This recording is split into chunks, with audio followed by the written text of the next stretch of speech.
comme quand il disait, tu sais, oui, mais on ne sait pas à qui le rendre en fait. Tu sais.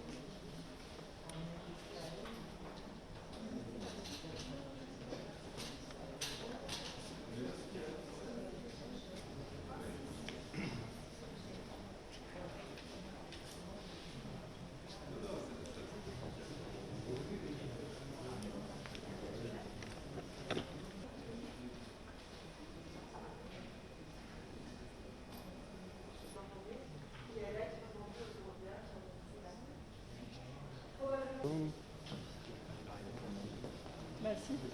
Oui. Je pense qu'en général, quand il y a une expo, ça prend du temps, chaque objet.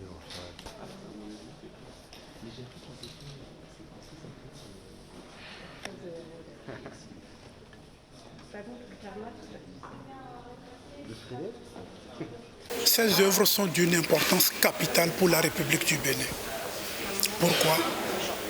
Ça fait plus d'un siècle que ces œuvres ont été déplacées de leur contexte historique.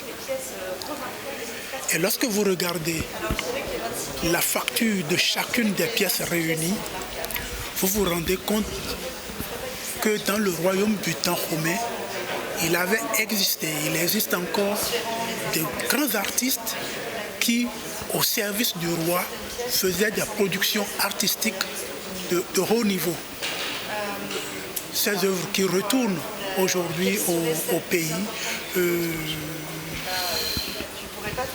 constituent un événement historique pour les Béninois.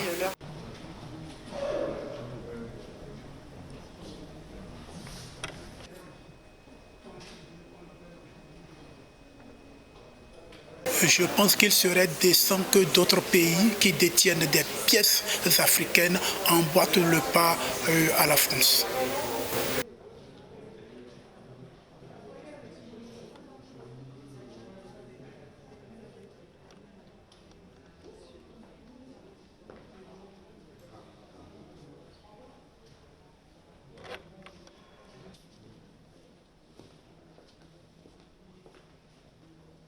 C'est celles qui appartiennent à l'État parce qu'elles ont été données à l'État par la famille du général qui les a pillées. Il y en a plein en Colombie. On avait travaillé, on est allé très en profondeur. En fait, le contexte de guerre, on le raconte, maintenant ça fait partie de l'histoire. Entre leur arrivée aujourd'hui, ces objets, ces œuvres ont aussi été vues par des artistes, ça a inspiré le Corbusier. On sait que, il y a eu différents... certaines ont été exposées sans rupture en fait depuis 1893, donc elles sont très inscrites aussi gérées dans la mémoire française, donc elles font partie, je crois, de l'histoire commune. Et puis pour moi c'est un nouvel épisode dans l'histoire de ces objets, dans cette histoire très mouvementée.